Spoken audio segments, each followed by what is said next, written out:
Well, happy Tuesday, folks. We made it. We're actually here. Thank goodness. Grateful to be here. Not entirely unscathed.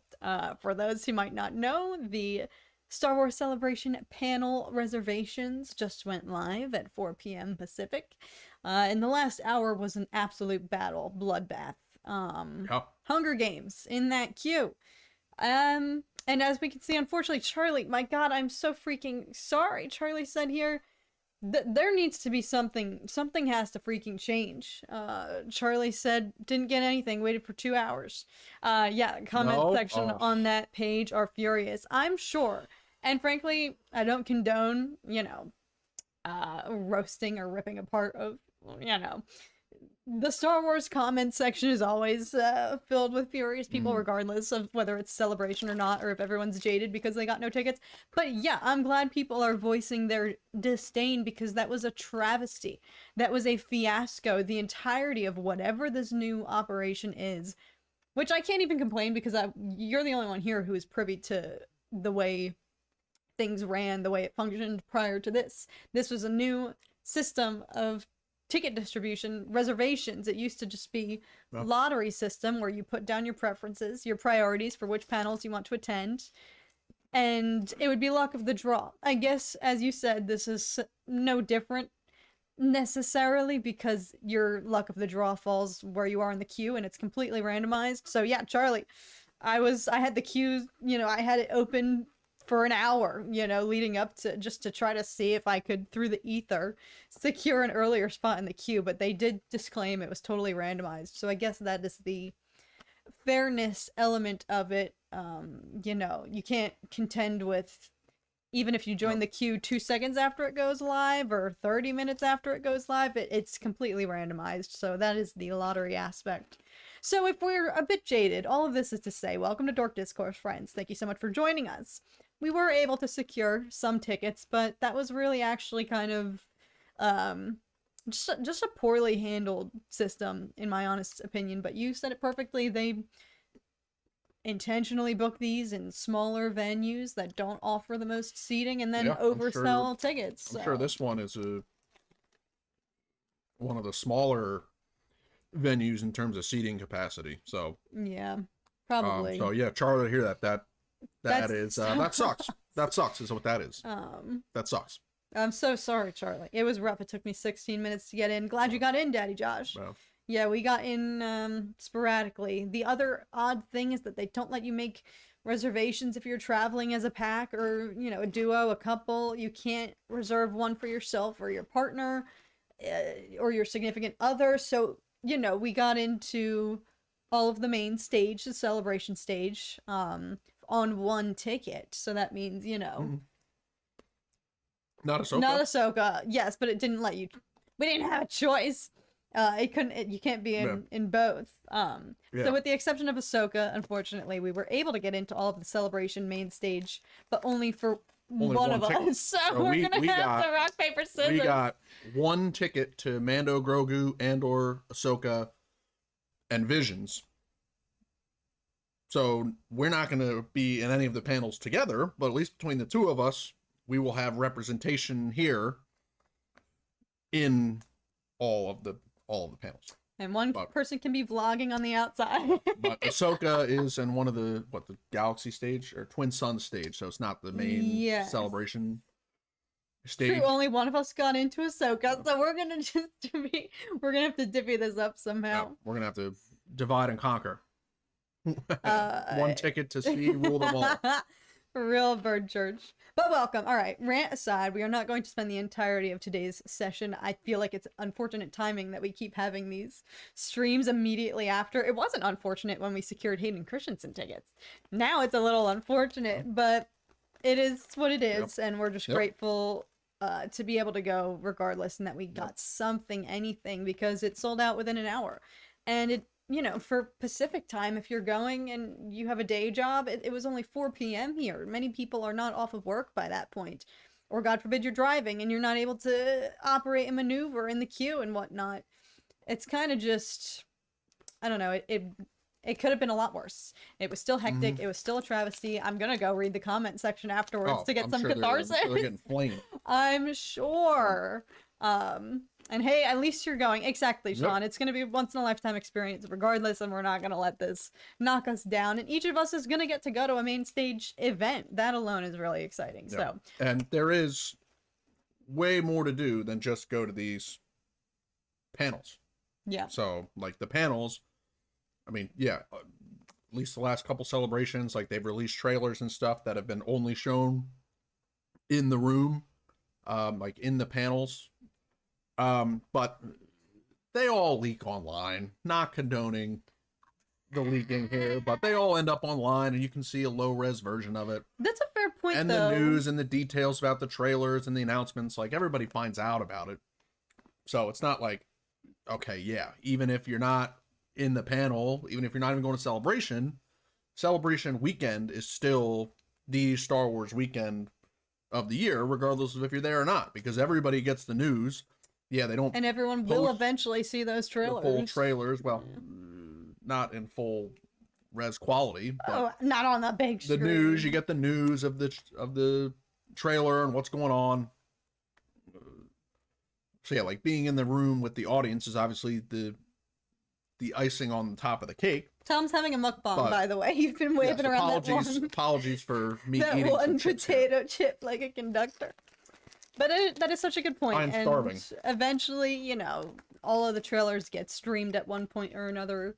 But there's plenty more to be done, memories to be made at Celebration. So thank you all for being here. We got Charlie, Sean, Bird Church. I think I saw Emery's happy belated Ooh, birthday. happy birthday. Ty Saban. Chop is here. Let's get it. What's up, Chop? Stanley's. I think I saw Jack Thomas, Matthew Tarpley, Jay, Daddy Josh. Let's go, gang. Sal. Let's go, y'all. It's a party. So yes, we are not going to be here today lingering on the travesty of the Star Wars Celebration panel queue. We're gonna get into it because we got a friggin' brand spanking new Andor trailer, y'all. Did anyone expect that? I wasn't. Nope. But I am grateful because you guys know Tom did not sugarcoat his opinions in regards to the first trailer. The song selection. You were not a fan. We can say it now because they have another trailer dropped. Neither of us were too keen on the song selection being a contemporary. It was fun. It was punk rock No. and edgy, and we know that the song has a symbolic, contemporary, significance to it that is applicable for Andor, the Revolution and whatnot, Rebellion. But I think from this show, we're not looking for fun. We're not looking to have a good time. That Andor trailer went so hard. Exactly, Chopper. We're looking to get chills. We're looking for to tragedy. Yes, we are looking to feel nervous and question whether everyone is going to live or die, which is going to be a topic of tonight's discussion. I was reflecting on it. Like, are we in the wrong for going into this season? Yes, obviously we're all operating with the guys. We know what happens in the future. Rogue One. We know who's in it and who's not. Go watch it. We know who's there, who's not. So I said in my trailer reaction that I'm not going to write off everybody who doesn't make an appearance in Rogue One. The fact that they are absent in that movie does not entail that they die, before we get to that. But that said, I is everyone collectively going into this season kind of assuming that everybody could be on the chopping block? John Pitts, thanks for joining us. I hope you're having a great day, my friend. Thanks, John. You too. I think, for example, like I look back on I feel like I also just always have this energy, this like kind of, I don't know, this looming foreboding threat that anybody could be on the chopping block at any time. Like, I look back on Mandalorian season 3 and I straight up legitimately thought that Din was gonna die. In hindsight, I'm like, okay, that was stupid of me to think that. Am I stupid? Am I gonna look back on Andor season 2 in the future and feel like I'm stupid for thinking that they're all gonna potentially die this season, or is it like a legitimate threat? When did you think That Din was gonna die in Mandalorian? Yeah. I just felt it. There was this eerie nature around him, like, the fatherly connection over Grogu, the fact that Moff Gideon was after him and him specifically. He had to, like, hand himself over. I was like, maybe he's gonna make a larger sacrifice and his dying last act, will be to restore Mandalore and create this home for Grogu now that he has chosen the path to join, the Mandalorians and not the Grogu, not the Jedi. But like, yeah, in hindsight, I'm like, why did I ever think that? But I think it's different for Andor. I think the stakes are so much higher in this show. They already killed off half the people from season 1, so that new trailer was way better. Agreed, Emery's agreed. I'm most looking forward to the return of K2 and Director Krennic. Literally the exact same page.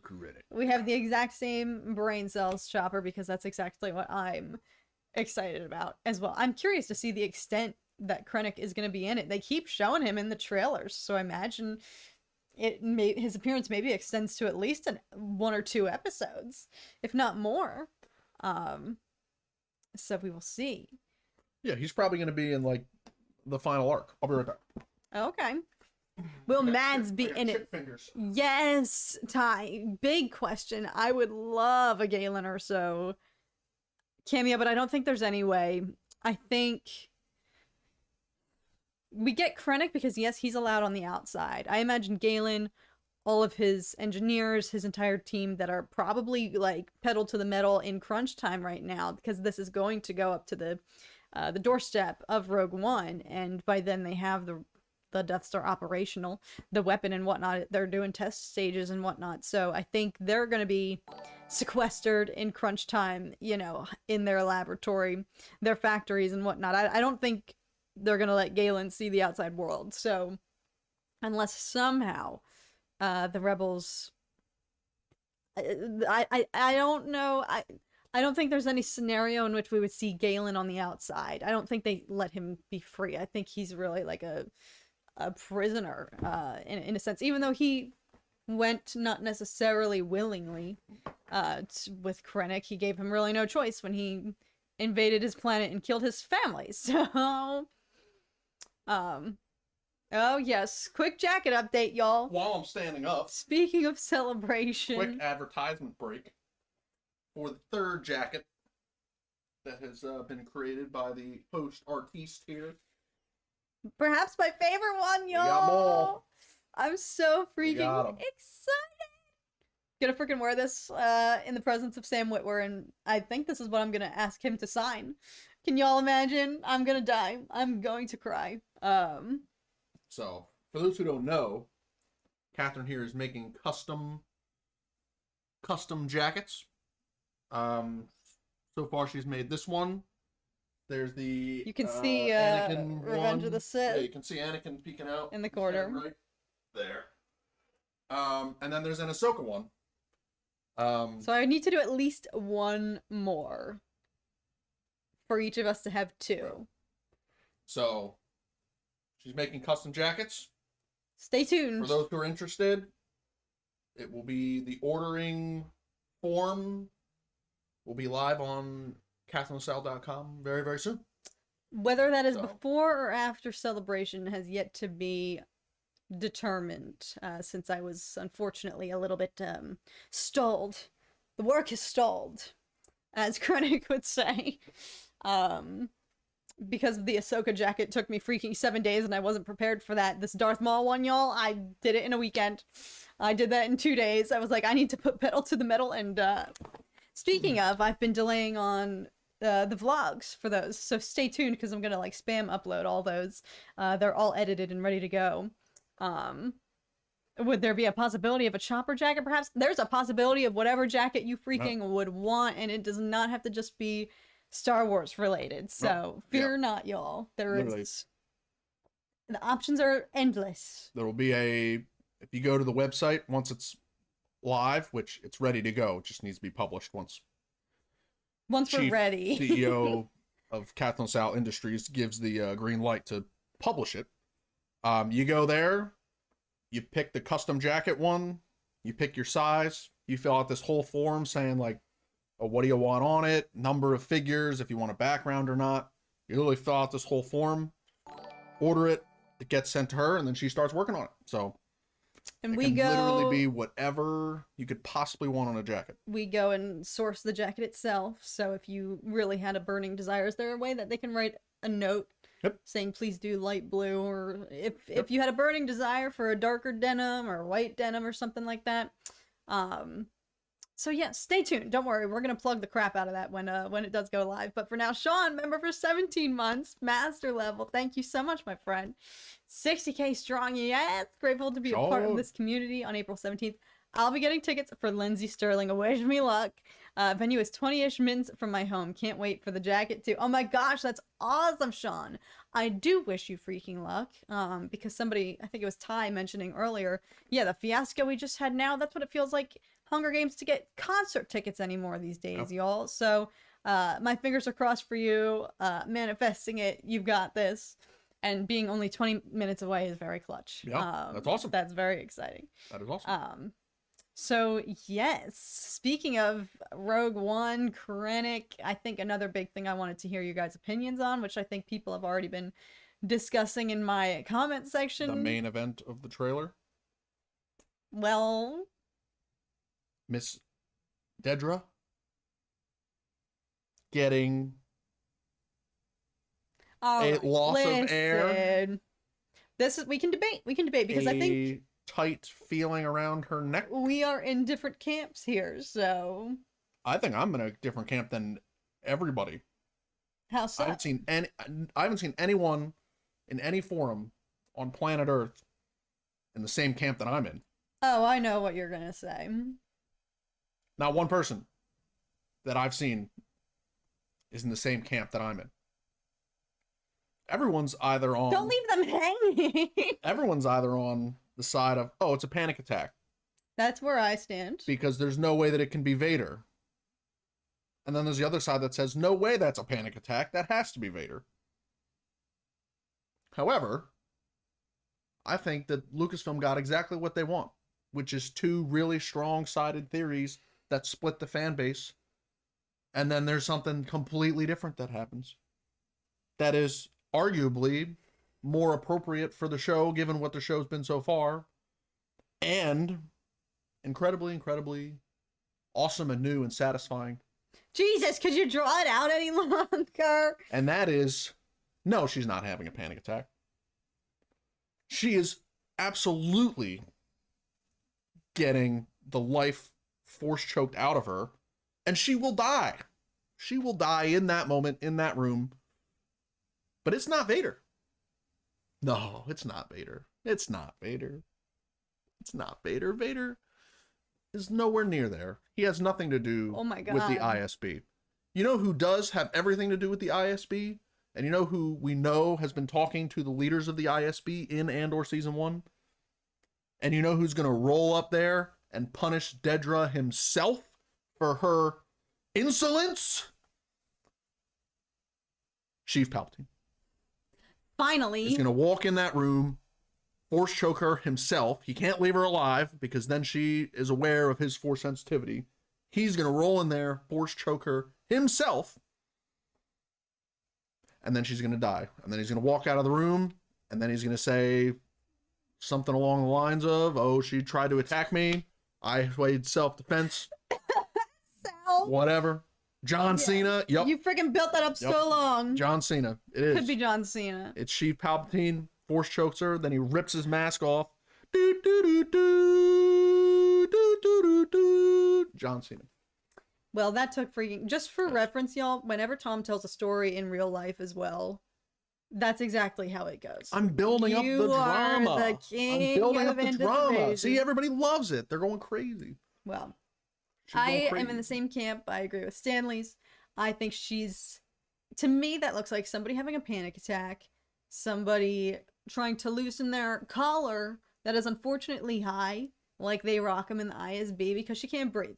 That's, I think she has a moment to herself where she's in over her head. Somebody mentions that, you know, don't choke on your aspirations. I think that's a very fitting metaphor for what could be happening. That's what I think it's alluding to for Dedra. Somebody said, I don't want her to die. We will see. Jay said that. I don't know. I never thought about her being potentially on the chopping block, Jay. She's toast. She's going to mess up. She's going to get blamed for this failure on Ferrix. She's the officer in charge of Ferrix. She's going to get torn to pieces about Ferrix. That's true. She's going to get shredded. Her and Serial Boy are going to get lit up. This could be interesting, actually, dynamic between them, because he was kind of at rock bottom when they get introduced, and he's trying to claw his way back. Um, he could start off season 2, the roles being reversed, versus she had achieved a desirable position. Everything she wanted, she took over Ferrex. She stole it from her coworker. She proved herself, and they gave her that, dominion over Ferrex and whatnot. And yeah, it got botched. And she needed to friggin' be rescued by Cyril, who was a nobody at that point. So the roles could be reversed, where they start out in season 2, if Cyril gets rewarded and gets re-enlisted or whatnot or promoted. Can we to just say for a sec? They literally named him Cereal. And he spends like 4 episodes of season 1 eating crunch berries. Yeah, those are good. That is hilarious. I remember going out and buying. Is that Captain Crunch? Yeah. I remember it's Captain Crunch, but what cereal? He's crunch berries. There's no. It's all berries. Cereal boy. All berries, and I respect, because crunch berries are gas. So good. What is up, Simply? Thank you for joining us. Andre as well. What are your thoughts on people that say that Andor is not Star Wars? Listen, I get it. I think there's so many Disney Plus shows right now that there's so many different tones, themes throughout each of them. Sometimes you watch an episode or so and you're like, this doesn't feel very Star Wars to me. That's a feeling I think we can all relate to, because it happens for each of us at different moments. For me, it's when I saw Jack Black and Lizzo in Mandalorian. And I was like, this just doesn't feel like Star Wars, because I know who they are. That is a personal thing. Similarly, Andor. I haven't thought about Lizzo in way too long. If some people watch Andor I know the tone is it's very different. I know that it is more centralized around normal everyday people who are at rock bottom, like somebody like Cassian, who just find themselves getting enlisted into the rebellion or whatnot. So I totally understand that Andor as a vibe didn't stick out for some people, and I wouldn't, just like if somebody were to come to me and say, what do you mean Jack Black didn't make you feel like you were in Star Wars? You can't articulate it. You can't explain it. Everybody has that experience. It pulls you out of it.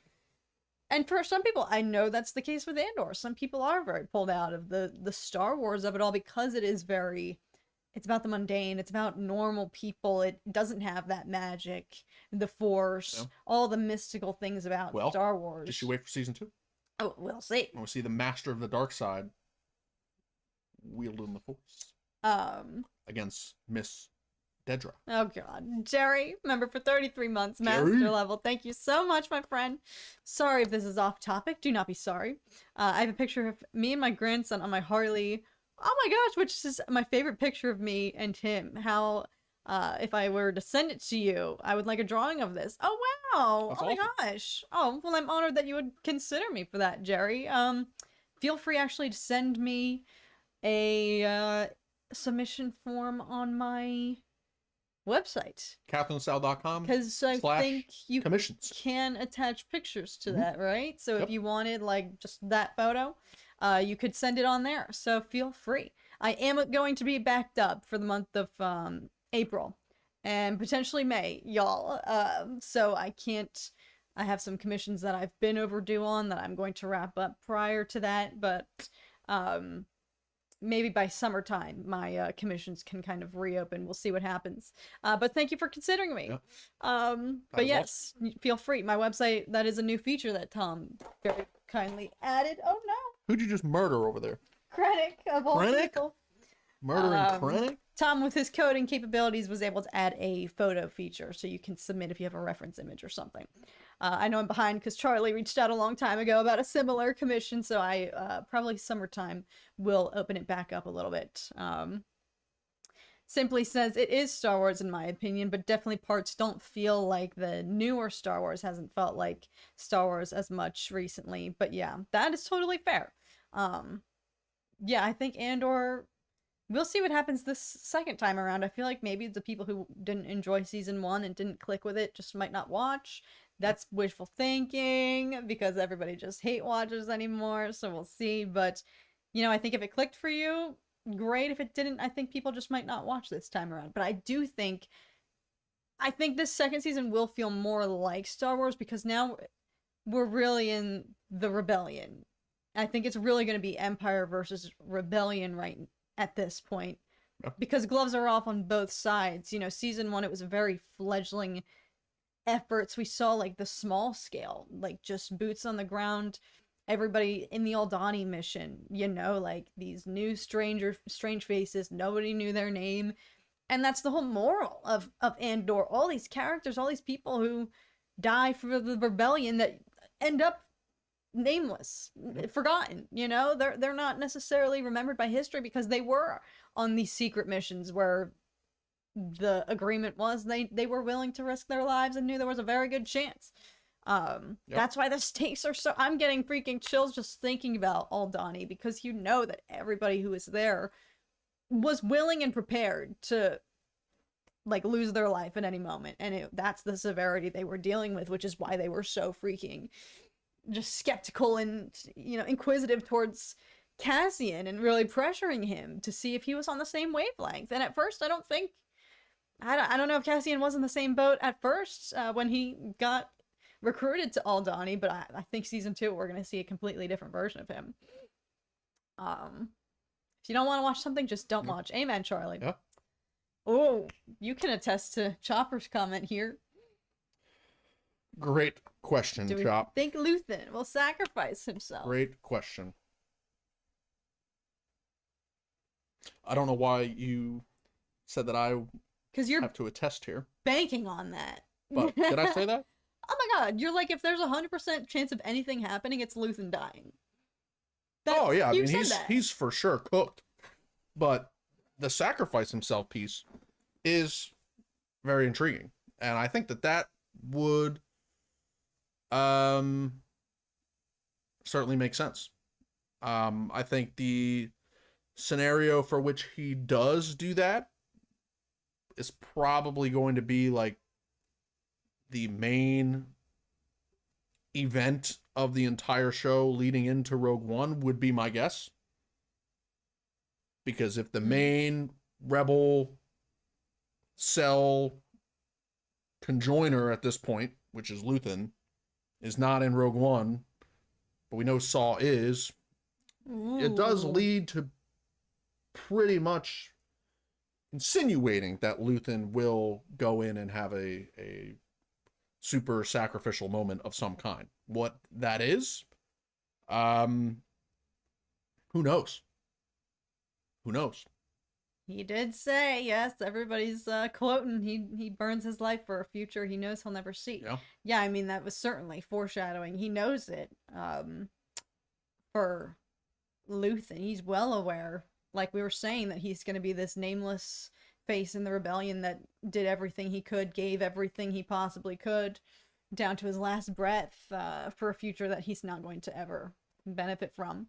And you do make a good point. We know Saw is still there. Listen, there's a shot from the trailer of him on Jeddah looking out his window. Yeah. So perhaps I need to rewatch the beginning of Rogue One, because aren't they coming fresh off of the Rebels? I think are fresh off of another mission getting the intel about the Death Star and Galen Erso and Jin's whereabouts, the pilot and all that stuff. Aren't they already on edge because people have already died for that information? Yeah. At that point, I need to just That's rewatch the why first like when 10 Cassian minutes. meets that other guy with the broken sling. arm sling boy on the asteroid colony thing. Yeah. Like, that's Cassian getting the intel from that guy. And then Cassian brings it back to Yavin 4. I have to rewatch the first 15 minutes, because they're already on edge when things start in Rogue One. I think they've already lost people. So I gotta go back and rewatch that just to see what the context might be, but that could potentially be. I mean, we hear Clea say in the trailer, it's a weapon, so the discovery, I mean, that's going to be insane to watch in real time, how they get that information. Maybe if, God forbid, even they were to discover, like, well, how the frick were they manufacturing this behind the scenes? Yeah. uncovered all this time. Yeah. Where were they getting all the manpower if Cassian were to have a realization of like, what that's what I was freaking building, y'all. Yeah. Shout out I don't know. Geonosis. I don't know. And maybe it's more poetically tragic if he never knows that all those months in Narkina he was helping to build the very thing that would lead to his death. Yeah. I should watch Rogue One again too. Yeah, now I really want to watch it. I think we should all rewatch Rogue One. They should do another re-release maybe after. The chances of that happening are very slim, but if they were to do another re-release after Andor season 2, since that's gonna be insane to like watch Andor season 2 finale and then go watch Rogue One. Yeah. Well, they got Revenge of the Sith re-released to focus on first. Speaking of, did we find out when tickets drop for that?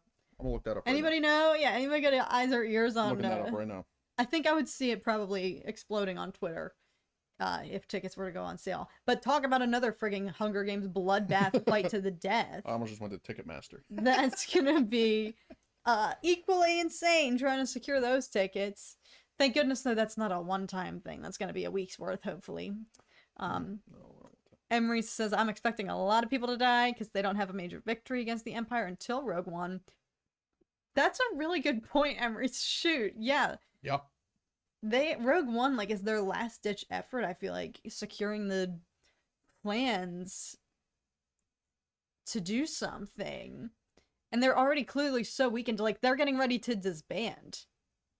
As Jyn is trying to plead with, you know, the Council of Rebellion leaders and whatnot to send a team to Scarif before they have to go rogue and do it themselves.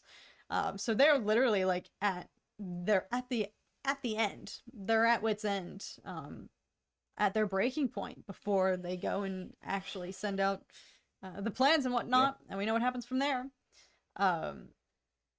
Yep. So no, they're not on sale yet. The opening day is April 25th. God, it's gonna Looks be like such Charlie's getting sneak peek over in North Carolina. busy So month. that's awesome. Dang. Charlie just somehow gets everything early and even goes back to the Disney Plus episode drops. It'll be like 5:50 p.m. and here Pacific time, and the episodes drop at 6 for everybody else, but Charlie his Disney Plus just loves him. No. It always blesses him with an early episode, so I guess same case here for those local theaters, blessing him with early Revenge of the Sith. That's amazing. It has a special place in my heart, Rogue One does. Agreed. Simply. Yeah. I don't know. To go back to Vader versus Palpatine, I don't believe that's a Force choke happening in the trailer. I don't even think that was their intention. My straight honest opinion. I do not think it was even intended. No. No shot. No shot. Because for me, it's so clearly just a panic attack. She's just clearly anxious. And I think it's also because you can see in other trailers that she's slipping. Because I think they're going to task her with the Gorman massacre that we know is going to be happening. And that I'm, like, not mentally prepared for. There's gonna be a lot of dark shiz in this trailer, in this season rather, hence why the first trailer was not up to par with what I was expecting, because I was like, don't get me hype. Get me mentally prepared for emotional damage. Like, that said, I'm just so steadfast that she's just having a panic attack, so no part of me believed that they would have intentionally put that in there to, like, stir the pot, because it's so obvious to me, I feel like. But that said, it has started a conversation of whether Vader or not would appear in this show, what he would be doing, lurking around in this timeline or not.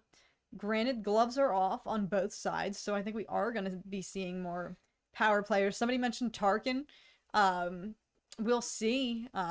We know we're going to see Krennic, so who knows who else is going to be in his pack that he's going to be with. But I think, as one of your favorite parts of this show, season 1, is yes, the ISB, we know that they have Palpatine breathing down their neck because they mention him, even Mon Mothma. Palpatine gets name dropped twice, I'm pretty sure, in season 1, and I feel like it does a really good job of establishing this fear of him, this overarching looming threat of him and his eyes on everything. I feel like they can just do more withholding. Like, if you were to know, I don't know. To your point, though. To your point. The shiz that we see go down with characters like, what the frick was his name from Bad Batch? The initial bad guy who works for the Empire before Palpatine Rampart? kind of... Yes, Rampart. Yeah, shows him up. They the frame him Senate essentially, stage. yes, and send him God knows where to you know.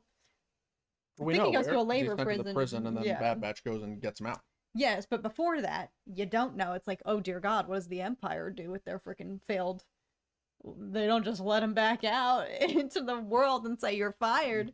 So I feel like we could see some elements of that, like people in the ISB, like Dedra having a mental breakdown, because I think the stakes going to be so high for them as well. The expectation, they're coming off of this travesty on Ferrix, like the rebels are gloves off. They're going to be starting to make more obvious moves. Not trying to get like little digs at the Empire anymore. So I think the Empire's just going to retaliate with a similar energy. And they're all going to be under pressure on both sides. So I don't know. I think we could see more of like those repercussions. What happens to if you fail? If you're someone like Dedra and you botch it, and you claw your way to all this power. Yeah, you get force choke executed in your office by the Emperor. Emperor's breathing down the ISB's neck. This is going to be the first serious failure of the ISB. Because after Aldhani, Palpatine says, ISB, you need to get more involved, and you need to tighten your grip. And so now, the rest of the season, we see the ISB tighten their grip. But now, in season 2, we're gonna get a Dedra, probably gets, I don't know, maybe she gets promoted. But she has this huge failure at the end of season 1. But like, if Palpatine says, all right, now the ISB is losing their grip, clearly they don't have enough motivation to do their jobs as best as they possibly can. They need to fear, not just for their jobs, but for their literal life. That's how important their role is. If he goes in and sets an example, walks into the office, and then he walks out and someone walks in and then Dedra's dead, and they know that he was the last one in there, it doesn't matter what happened. Every single person in the ISB is literally going to be on edge, fearing for the rest of their life. And they're not going to mess around.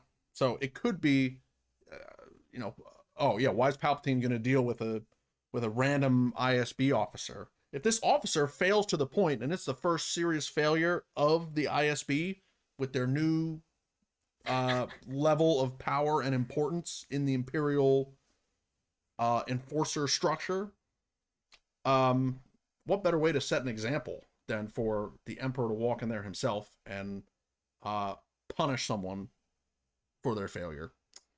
And also, on the topic of Palpatine, I think the shot from the trailer of Mon Mothma getting heated and emotional and like trying to motivate the rest of the Senate, that is a perfect opportunity for said Palpatine to rise from the floor and shut her up face to face. All roads lead back to Palpatine for you up They here. do. Give they Tom do lead any back to of Palpatine. these, They do. any Star Wars show, any theory, and Tom will find a way to spin it back. All roads lead back to Palpatine. They do. And you know what's going to happen after that? Palpatine's going to rise up. He's going to silence Mon Mothma. He's going to have the majority of the Senate cheering behind him. And then none other. Then Mace Windu's going to drop from the rafters. They're going to fight in the middle of the Senate chamber. And Palpatine's going to kill Mace. Well, He's been hiding in the rafters the whole time. Jesus. He literally hits the pavement, falling out of Palpatine's office, crawls his way all the way up to the rafters of the Senate chamber, and has just been hanging out there for Undiscovered 18 for that years. long? Yep, just hanging out, waiting to drop, waiting to pounce. And then he finally has the right opportunity. Well, since we've deviated towards the Palpatine rabbit hole, some friends have joined us. We've got Ronan. Thanks for being here. Ronan. Who else? Retro said it perfectly. Palpatine gets bored and secretly chokes ISB officers he doesn't like. Oh, it wouldn't be essentially. secret. He'd be making a statement. He would do it so that it's, oh, everyone in the ISB is going to find out that Dedra messed up. Palpatine shows up, and then now Dedra is dead in her office. God. And he's not gonna say that he killed her, but everyone there is gonna know that he killed her. But they're not gonna fess up to him killing her, because if they fess up, then he's gonna kill them. It's gonna be the perfect way for him to go in there, set the tone, send a message, without directly making it obvious. Like, he's not gonna call her up to the Senate chamber and then execute her in cold blood in front of everybody, but he's gonna keep it quiet. But everybody's gonna know. Everyone will know in the ISB that it was him.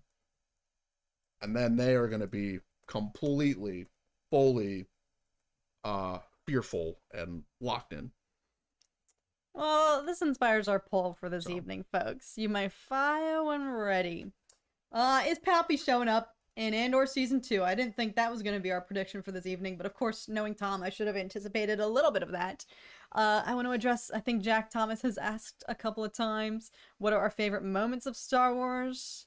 Mine is by far, speaking of Senate Chamber, it's the duel between Yoda and Palpatine. In Revenge of the Sith, when Duel of the Fates starts to play, that is just peak moment for me. Yeah. Probably, I don't know if anything will ever beat that. Andor freaking comes close to the like Narkina, like everything about this show. Now that I'm talking about it, Rogue One, Vader always, like, oh my god, we're about to get spoiled and emotionally traumatized. And this is coming off of the flanks of The Last of Us Season 2, so we're all just gonna need therapy. Yeah. In April. No. No, I think you're completely right that the end of Revenge of the Sith, when it's Anakin and Obi-Wan fighting, and then Yoda and Palpatine fighting in the Senate chamber at the same time, it's literally the fate of the entire galaxy is in two battles happening at the same time. Literally one of them in the beacon of democracy that has stood for thousands of years. It has come down to the most powerful Jedi and the most powerful Sith literally fighting for the fate of the entire galaxy. That's the end of Revenge of the Sith. And no, I don't think that you can possibly beat that. In terms of stakes and the build-up, we're talking about literally 20 years at the time. From 1977 to 2005. It's not 20 years. That's almost 40 years. 30 years. Don't break my brain 30 like years. that. Sheesh. 28 years. 28 years of building of lore of the characters of Palpatine and Yoda. And the end of Revenge of the Sith is those two legacies coming together for the fate of the galaxy. So I don't think you can top that. My favorite is literally any scene where Obi-Wan makes a sarcastic remark, says Retro. I liked, who said it? Whenever Chewie roars, says Bird Church. Y'all have good taste.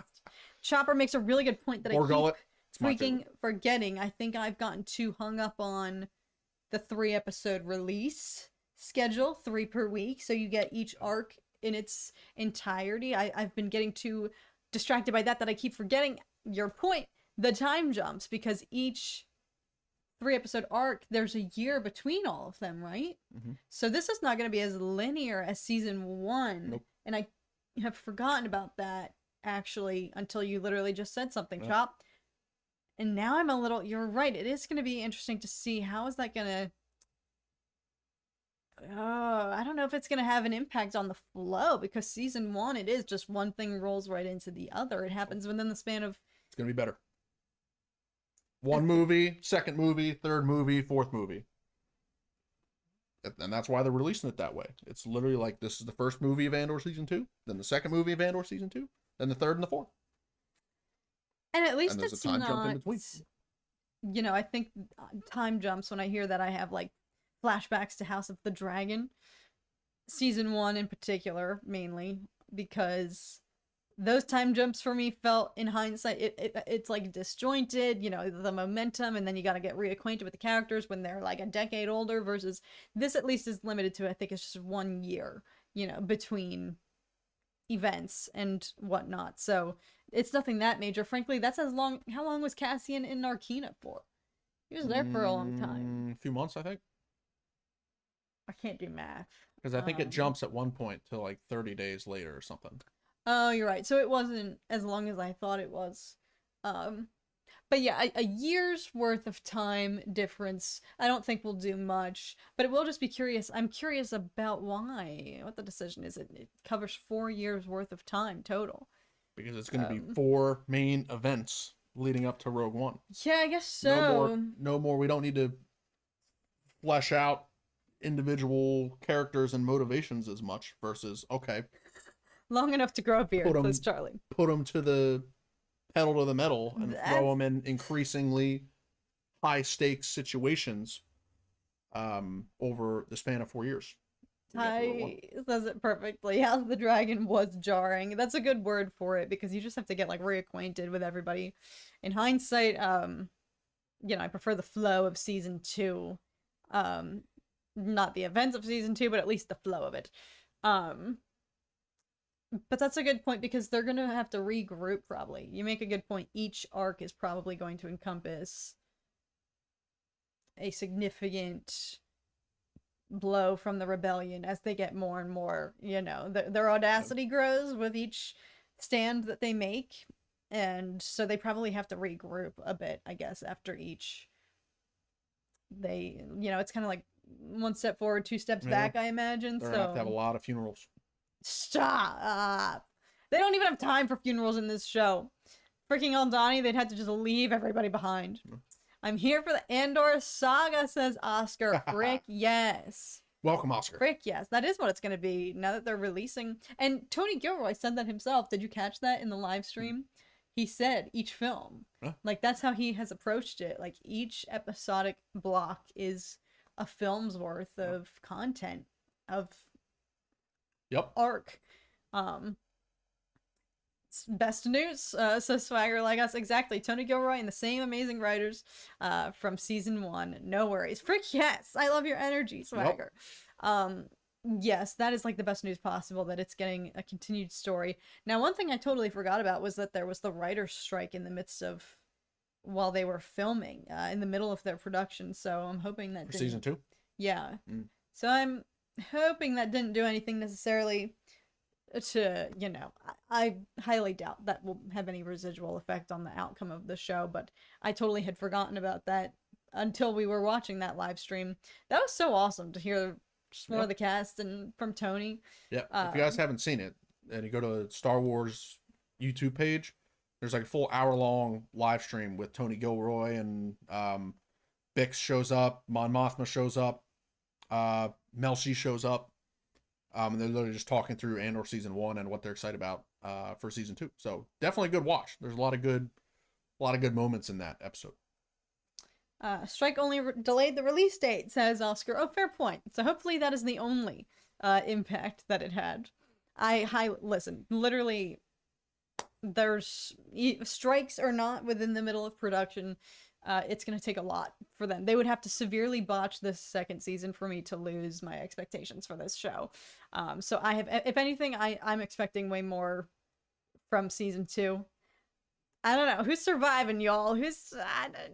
I mean, at least a few more folks. They're probably going to introduce a few more characters, too, who are going to die. That was the case with the Aldani arc. Like, they get you connected to this whole team, and then all the dudes ended up dying. So, I don't...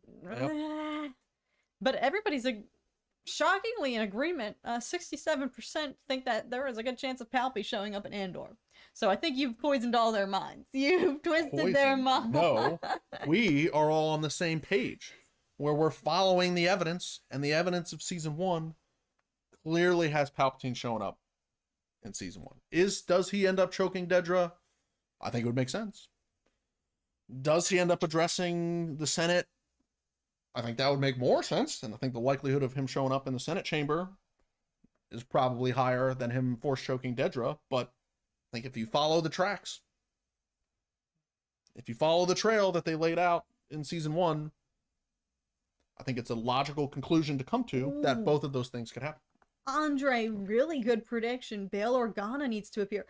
You're onto something. Yeah. And we might have touched on this previously because, yeah, we know he's in cahoots with Mon Mothma. That could be amazing, actually, because as of now, her accomplices, she's just working, as far as we know, directly with Luthen, and she's kind of roped her friend, Tay Colmar in. So, like... Bail's probably been trying to hide in the shadows intentionally. Yeah. To get the target off his back because of Leia and Luke. But same with Mon Mothma. It's like, as far as they know, how do they know?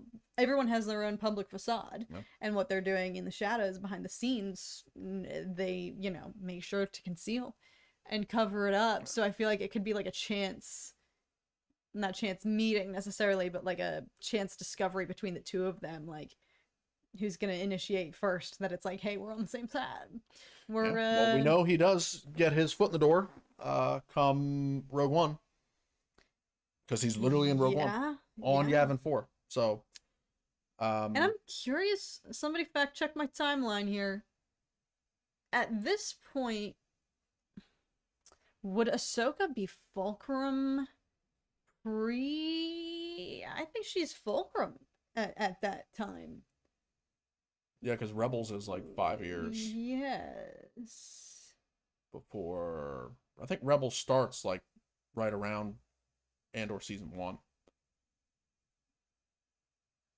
That's interesting. And then actually. It ends before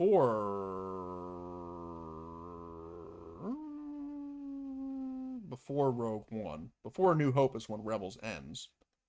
Ronan confirmed. Yes, Ahsoka would be Fulcrum. Yeah. Because it was like a couple years after. So are you about to say Ahsoka's going to show up? And no. I'm just trying to get acquainted with, like, Bail's already in on it because he was the one trying to recruit Ahsoka for the longest time, and then she rendezvoused with him to become Fulcrum, at least according to the events of the Ahsoka novel. So he's been in on it. Yeah. Doing his own thing, collaborating with Ahsoka. Yeah. That's true. So I would shiz myself to see Ahsoka like at the end of the first season of Rebels. No, I don't think she would appear in this, but we could hear allusions to her. Similarly to Rogue One, we have a Hera name drop. No. General Syndulla. Or the loudspeaker. Yes, but it's a little Easter egg. Like, we could hear allusions to acknowledge that there's these other figures around at the time. After she's Fulcrum by season 3 of Rebels, Callus, that's right, he took over as Fulcrum. Oh my god, I forgot about that. Agent Callus. To see live action Callus, oh my gosh. They gotta hire Jamie Lannister to play Callus. You think? Yeah. What's his name? Nikolai? Oh, yes. Coster Waldo, yes. Yeah. Where's Waldo? Oscar... Or Brad Pitt. Brad Pitt could play Callus. I don't know about that. Oscar makes a good point, though, and I agree with this. Gilroy doesn't care for cameos and avoids unnecessary Easter eggs. She was the first Fulcrum, and Andor is another Fulcrum. I didn't know if I knew that. Calcium. Sweet Jesus. Cassian became Fulcrum after Ahsoka. I don't know if I guess we'll find out. I don't know if I knew that. Alice, you made it at the very end. Alice. Just woke up. I took the day off work, and it's lunchtime. Good for you. Good for you, Alice. Enjoy your day. I'm glad that we could catch our queen here, even if it's at the end. Even here at the end of all things. We still got a few more minutes. Yeah. Matthew acknowledging that the puzzle is now solved because Ahsoka is the one choking Dedra. Someone else also said that Bail Organa is going to choke Dedra. So I think that Bail is going to hand choke Palpatine, who is then going to force wipe Ahsoka to go in and choke Dedra on her power. So Bail's going to grab Palps by the throat, choke him out. Then Palps is not going to like that. So he's going to mind wipe Bail to then go force Ahsoka to go in and choke Dedra.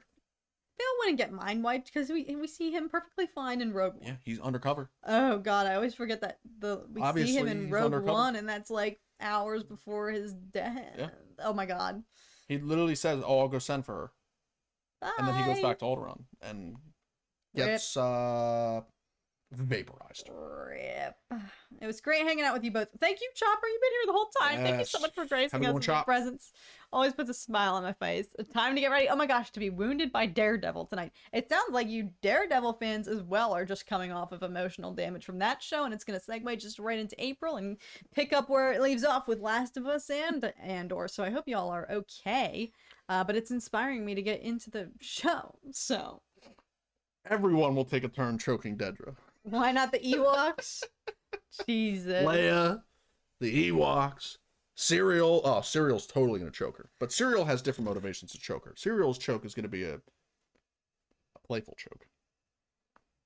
Oh Jesus. Oh God. Different type of choke. Yeah, we'll see what their dynamic is. I still think she, maybe she owes him a little bit, yes, but she probably sees him as competition as well.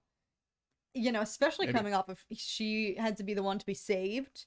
That's probably the last thing she wants, and the fact that he stalked her all the way there and stepped in at the right time while she was floundering and failing and about to be ripped to shreds by the mob on Ferrix. Like, Yeah.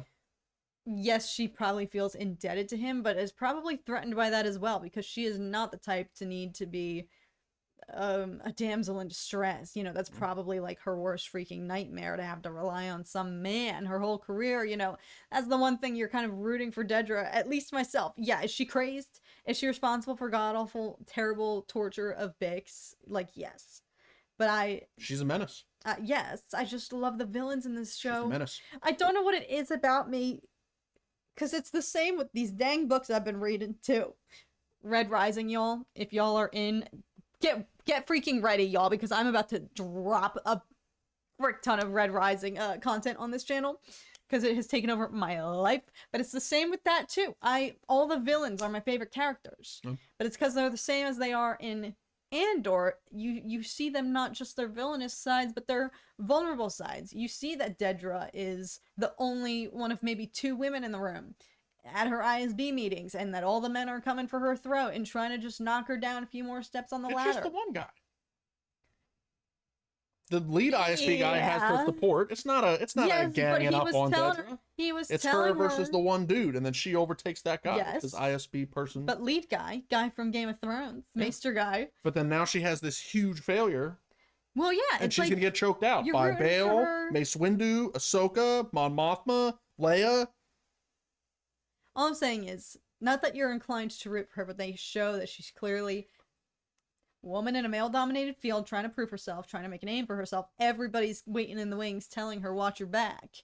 The more power hungry you get over in here, the more impressive your performance becomes, the more eyes are going to be on you. So, like, you better not freaking mess up. And that's exactly what she did. So we will see. She's kind of starting from the bottom again now, I think. I don't know.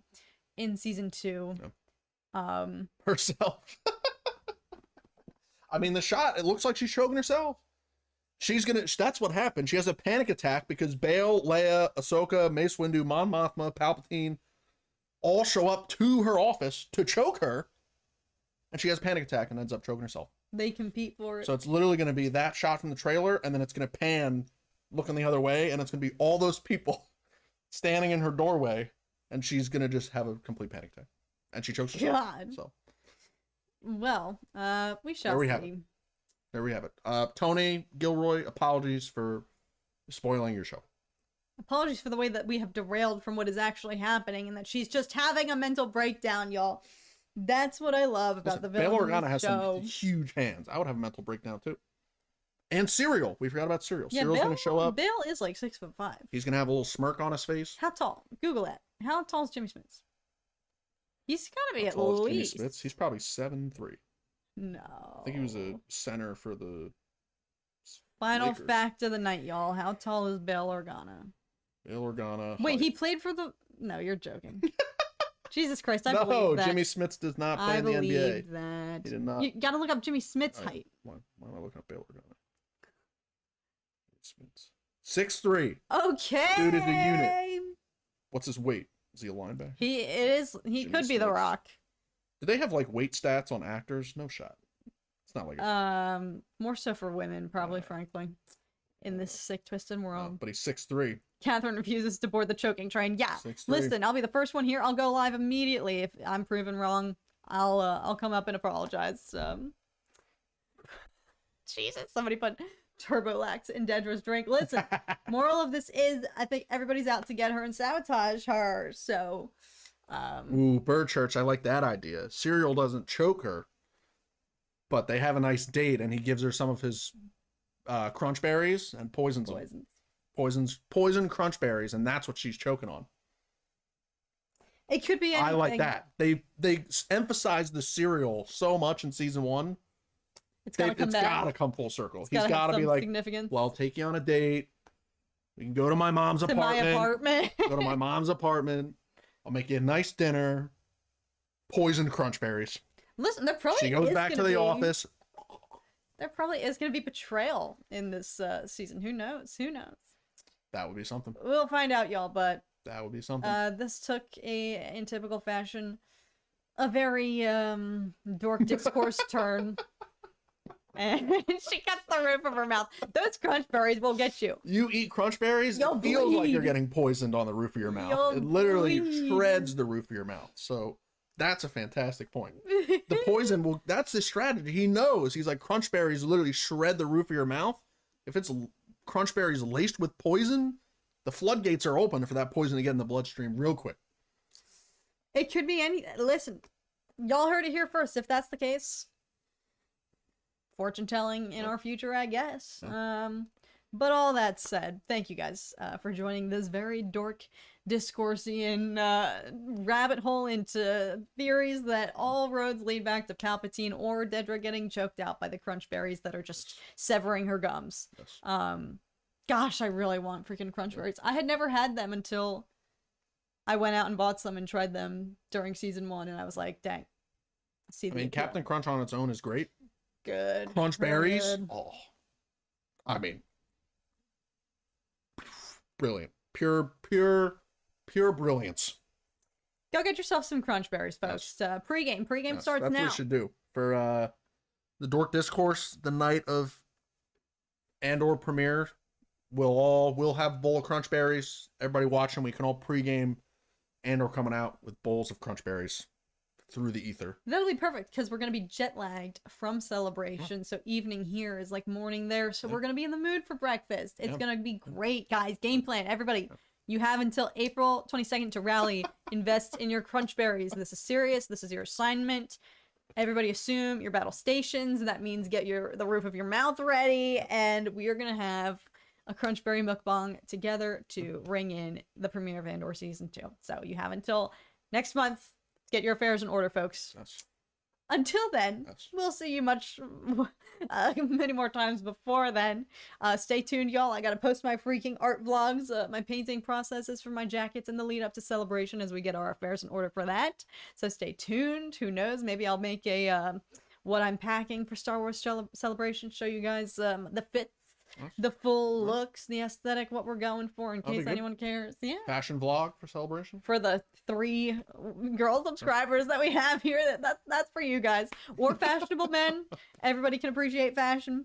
But until then, yes, stay safe. You guys, don't let Palpatine choke any of you. No promises. Don't let those No crunch promises. berries eviscerate your gums. He can just drop from the rafters and he can get you. He can get you. Thank you guys so much Palps is choking me right now. for joining us. This really went off the rails, but it wouldn't be Dork Discourse without it. And we will see you guys again very, very soon. Adios. Bye, friends. Crunch berries.